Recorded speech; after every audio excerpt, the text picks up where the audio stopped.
Hi, my name is Robert, and I'm an addict. I want to thank everybody for being here today. Is there anyone here that's confused?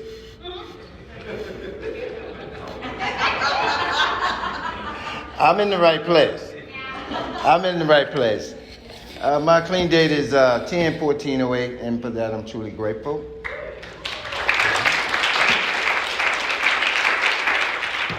And this is my first time ever doing the Narcotics Anonymous program and relapse. It's not part of my story. And it doesn't have to be a part of yours. Welcome to the newcomers. Welcome to the ones that have doubts. Welcome to the ones that don't believe that this program works. Children are welcome here. We'd rather have them in this house opposed to the dope house. I'm glad someone said that because I know I'm in the right place. I'm in a church, folks. I am a spiritual man. I am a spiritual man. So I'm going to make my amends to those of you that are offended by sounding like he's in the church. And believe it or not, I am in the church.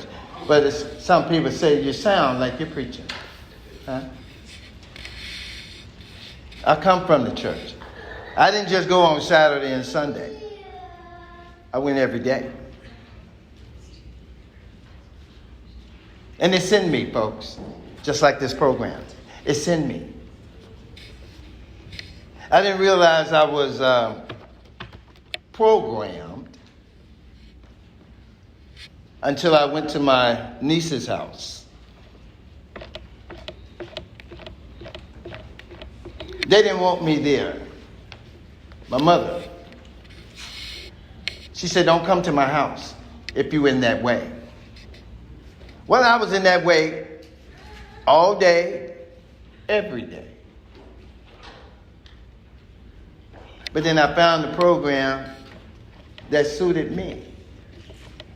And they had a tradition at the household where there was Christmas, Thanksgiving, there was always a dinner. But they clearly told me, don't come over unannounced. Or until you get yourself right. Well, that first year, I didn't get that phone call. That second year, I didn't get that phone call. That third year, I did not get that phone call. But that fourth year, I got that phone call. I got that phone call. They say, hey, we want you to come over for Thanksgiving dinner. It's going to start at 2. Believe it or not, folks, I was there at 8 a.m.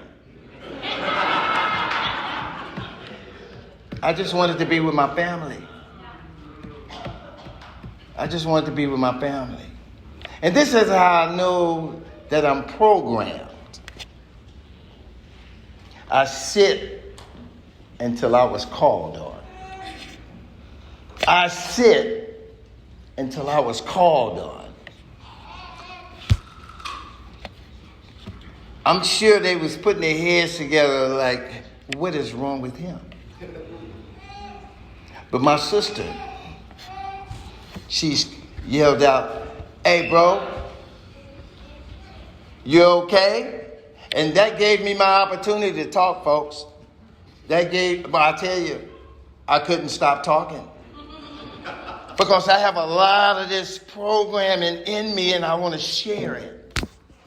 They say we can't keep what we have to give it away. Am I correct? Yeah. That's when I knew I was programmed. Then of course, it's Thanksgiving, the liquor and the smoke filled the air. I had heard a member say, when you're uncomfortable in a setting like that, is to remove yourself. So I lied a little. I'm going to go out and smoke a cigarette, but I never went back. So I have mixed emotions about my family.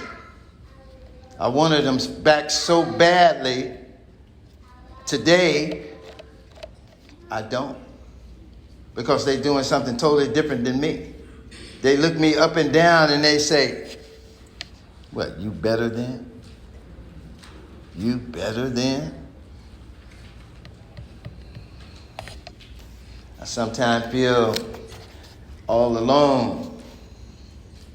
But then I found the fellowship of Narcotics Anonymous. And you guys are my family.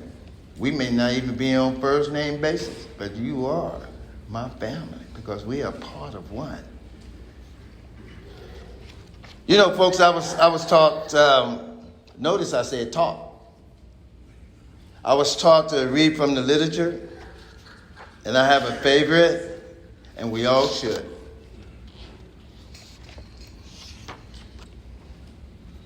I love this program so much I learned a piece that you guys did not read.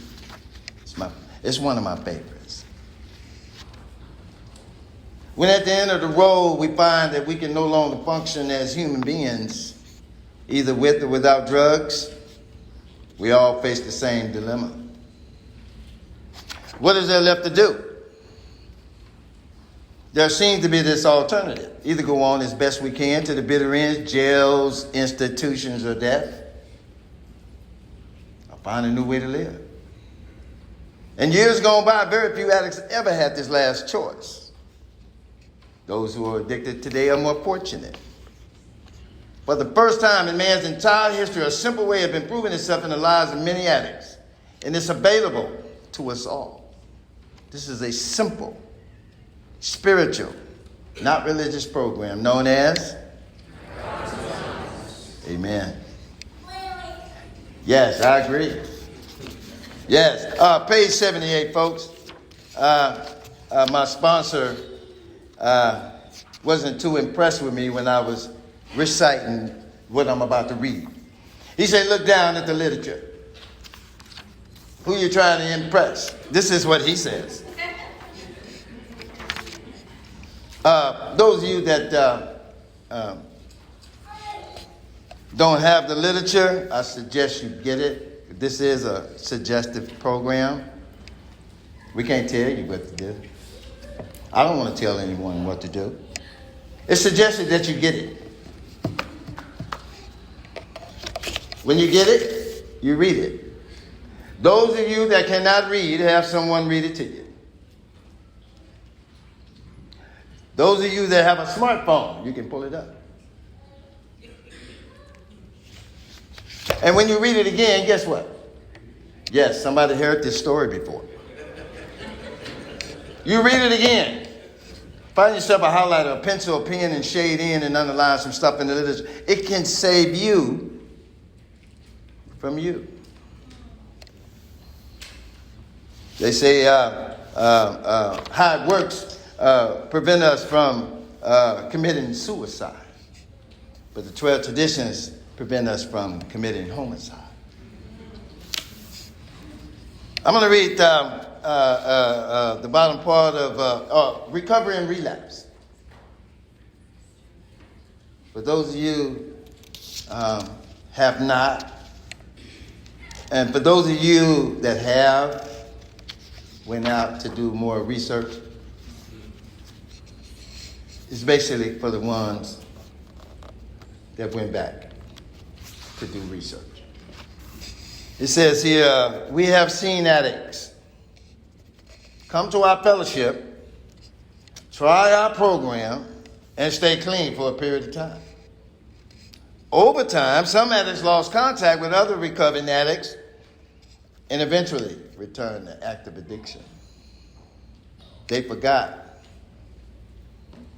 We sometimes forget. I don't know about you, but I sometimes forget that I'm an addict. I forget that I have a disease and there's no known cure for it. It's like AIDS, diabetes, cancer. But it can be treated. It can be treated. They forgot that it's really the first drug to start the deadly cycle all over again. They tried to control it. Well, I'm only going to use on the weekend. Huh? when I get my check, I'm going to only use on the week. And some of us know that one is too many. And 1,000 is never enough.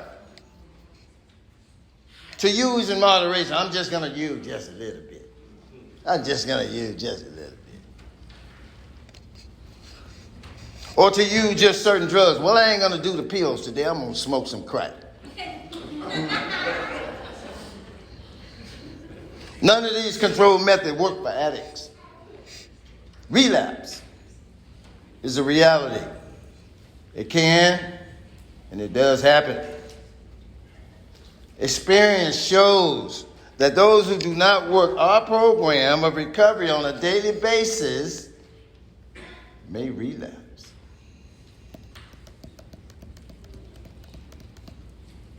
We see them come back. I'm sure some of us in here done seen some of our friends come back from a relapse, seeking recovery. Maybe they were clean for years before their relapse. If they are lucky enough to make it back, and we do recover, it says, those of you that are fortunate today, what does that mean to me? I'm fortunate enough to be up here to tell you my story. Some didn't come back. Knocking on heaven's door. Trying to get in. They are shaken badly. They tell us that the relapse was more horrible than earlier use. Believe it or not, we have never seen a person who lives the Narcotics Anonymous program relapse. Here's a kicker. Relapses are often fatal.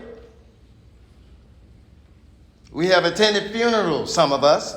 I got a member that said he has 2 suits. One for NA and one for funerals. That kind of spooked me a little. We have attended funerals of loved ones who died from a relapse.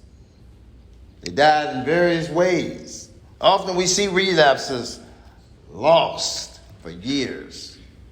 I'm sure some of you out there done seen some of the addicts out there doing the Matrix and all that old stuff. Huh?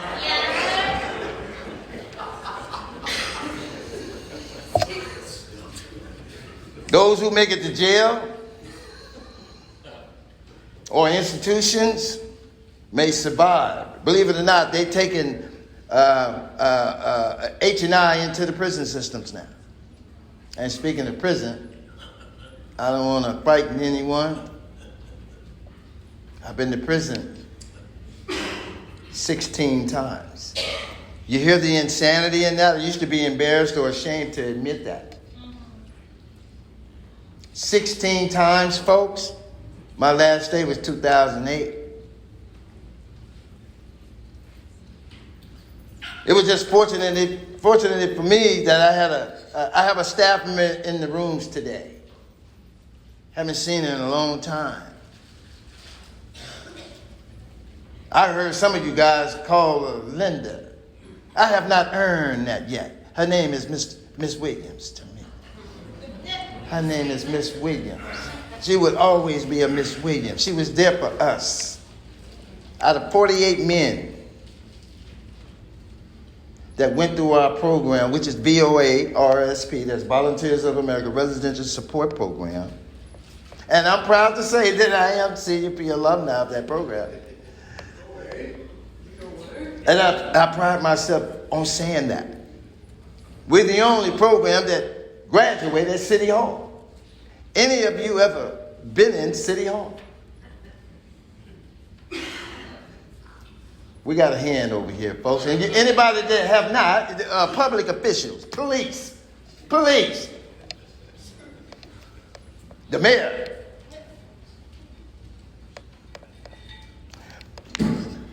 I sometimes pride myself on doing the right things for the right reasons. That was hard for me to do. That was hard for me to do. Believe it or not, I'm a law-abiding citizen. Who to believe that? Who to believe? I obey rules and laws today, folks. Huh? I seem like I'm another person. Born again. But I'm going to say this here, folks, and then I'm going to continue to read, because I know, I could talk a week. I don't know how much time I got. That's a lot of time. Okay.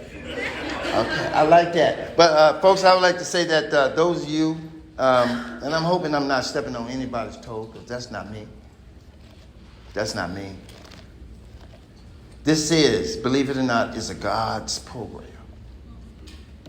Those of you that have a problem with God, be thankful God don't have a problem with you, because nothing, absolutely nothing would go accordingly. It says here, in our daily lives, we are subject to emotional and spiritual lapses. Sometimes we got to find out what that means. Not relapse, but lapses. You having a communication problem with somebody, you having a difference of opinion with somebody, you're in relapse mode. Because recovering addicts don't do that. We just don't do that. Some people will say, hey, don't you want to agree to disagree? No, I don't. This program is non-negotiable. It's what I'm taught. It's my understanding. And I stand on it. It says, causes us to become defenseless against the physical relapse of drug use. Because addiction is an incurable disease, addicts are subject to relapse. We're never forced. Don't put a gun to you, smoke this crack. You're going to smoke this crack. Huh? That's not going to happen. Maybe in the movies, but not in real life. We're never forced into a relapse. We are given a choice, and we all have choices. Relapse is never an accident. Oh, you tripped and fell, and there was your crack, your pipe, your poker, your Brillo. All of it is just right there. No. Relapse is a sign that we have a reservation in our program. What's a reservation? Well, let's just say, for instance, that I got a pipe with some dope in it. And I come to these programs and they ain't working for me. So I ain't got to go looking for it. It's already there. I ain't got to go far. We begin to slide our program and leave loopholes. Some of us are afraid of the 12 steps. Some believe that they don't apply. 1, 3, 5, 7, 9, and 11 don't apply to me, but 2, 4, 6, 8, 10, and 12 does. You be one of those addicts walking around here with a chip on your shoulder. You see that something is missing. Unaware of the pitfalls ahead, we stumble blindly in the belief that we can make it on our own. I don't need NA. I don't need the literature. I don't need God. I don't need none of that stuff. I can do it on my own. We believe that drugs can change us. Mind altering, mood changing substances. Oh yeah, it can change you, all right. It can. And we forget that these changes are lethal. See, we don't know what they put in that stuff out there today. We don't know. We just don't know. When we believe that drugs will solve our problems and forget what they can do for us, we are in real trouble. Not calling the sponsor, not attending meetings, not talking to the God of your own understanding, your support members, the phone list that I'm sure we all had received. Unless the illusion or illusions that we can continue to use or stop using on our own or shatter. That's when you're on the outside looking in. You know what's in there. Just in the dope world. You know what's on the other side of town. Why would you want to go over there? You know what's over there. Not taking care of our personal affairs lowers our self-esteem. Anybody ever ask you, are you okay? Are you all right?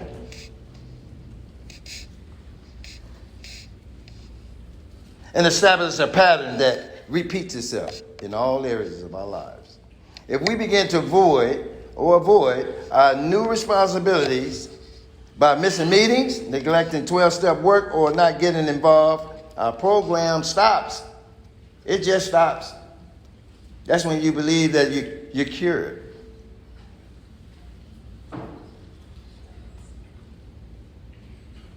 These are the kind of things that leads to relapse. Believing that we are normal. We would never be normal again, folks. Believe it or not. Abnormal, yes. But normal, no. We may sense a change coming over us. Our ability to remain open-minded disappears. Oh, great. Folks, I'm going to leave the book alone because, I just love reading from the literature. It's saving my life. I've been on a job. Oh, yeah, we get jobs. If we do the right thing for the right reason, some of us get jobs. Even if you're not educated. I came into the program with a third grade education. I didn't believe I was smart as anybody. I was that class clown in school. But I made it to my senior year, but I only believed they only did that to get rid of me. I read very well, but I couldn't comprehend. They took that out the school system too. Oh, well, that's another story, folks. That's another story. But the thing of it is, I didn't understand what I read. Remember me telling you that I've been to prison. That means I went to court before I went to prison, right? The judge said something to the effect of me being a menace to society. I had no clue what menace meant. I had to lean over. What do you mean by menace? I had no idea.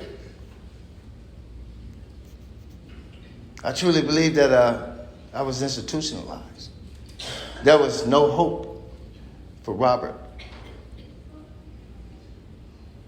I was a hopeless dopey. Bottom of the barrel, I'm sure you guys heard, bottom of the barrel. I was a homeless man before I got into recovery. For 8 years, downtown. Some of you heard my story. Carried my worldly possessions, all that I own, in a black trash bag. I walked downtown like I was a black Santa.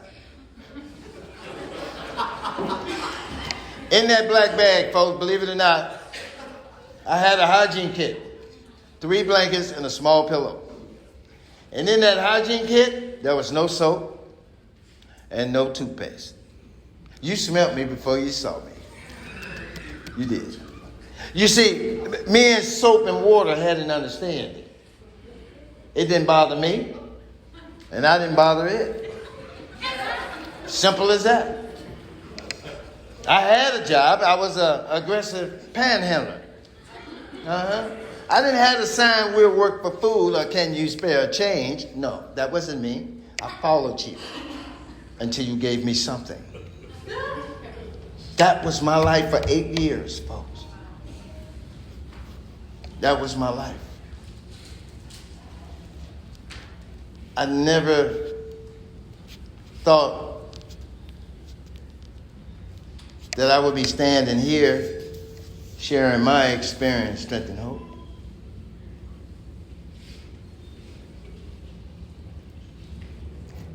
God exists in my life. Here's the thing about God. I know how he works. He works through you. He works through you. I pray to God. He won't give it to me right away, but eventually it'll show up. This is how God works for me. Me and God have a connection. Because the evil, see, when we talk about God, we leave one other person out of it. Who is that? Anybody know? The devil. The devil dwells. Some of us may not want to believe that. You know the ugliness that some of us do? That wickedness. That's the devil. If you Google or find a dictionary, look up God's will. I'm sure we all want to know what God's will for us is. I'm going to tell you. I'm like a cheat sheet. God's will is good will. He wants you to be good. He wants you to be good. And we all know what the devil wants. See, the devil has a contract on my life. He wants me dead. He's not going to stop until I'm dead. That's why I continue to do the right things for the right reason. My family don't like me very much. You sure have changed. Well, I should hope so. My sister, them people down there got him brainwashed. Well, my brain needed washing. They say all in a matter of time he'd be going back to jail. Because I spent over 26 years in prison. And for those of you that have not ever experienced that life, you're in for a rude awakening. Trust me. You're in for a rude awakening. It's no fun there. It's a whole different life. Believe it or not, that's where I got my discipline. I walked into the cell and the guy said, hey, this is how it's going to go. And I was listening. You don't spit in the sink. We cook in there. Yeah. When you use the bathroom, make sure you wipe it down. Don't be walking by looking in other people's cell. I mean, I paid attention, folks. I got out of there without a write-up because I listened. And believe it or not, listening is a gift that we all have. You may not agree with a lot of stuff, but believe it or not, a wise man, my mentor, some of you heard the words and you say it all the time. Learn to listen and listen to learn. I do that. Sometimes it's hard, but I do it. A lot of this stuff in this literature, I don't agree with it, but I follow it. I follow it.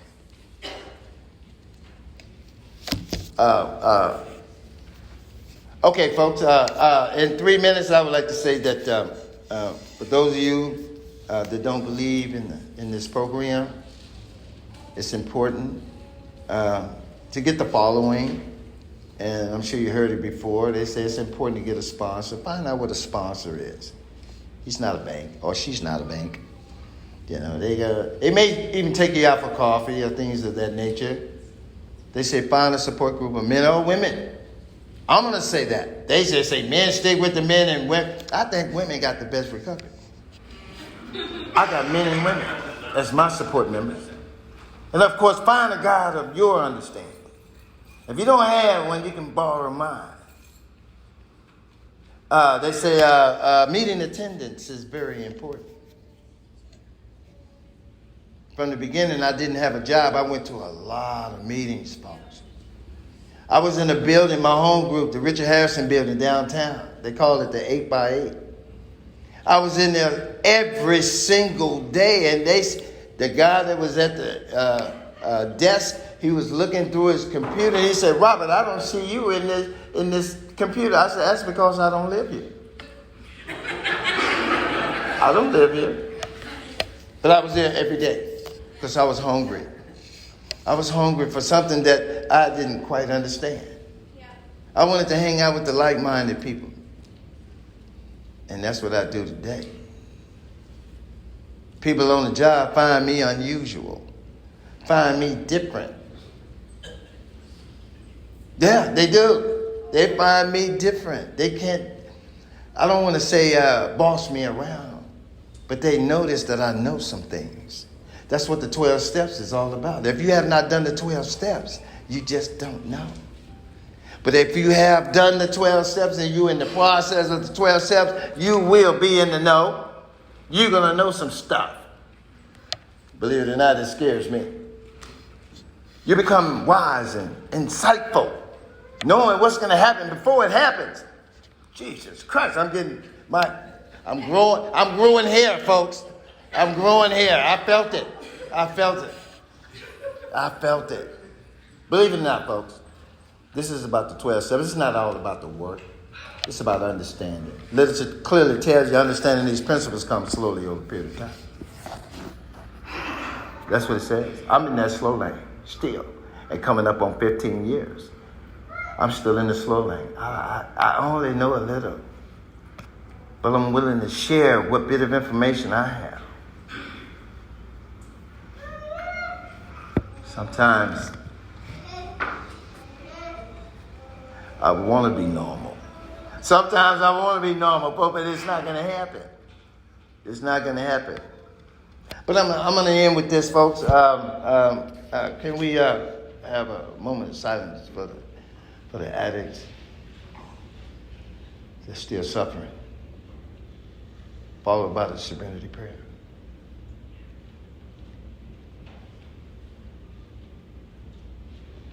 God, grant me the serenity to accept the things I cannot change, the courage to change the things I can, and the wisdom to know the difference. Thank you.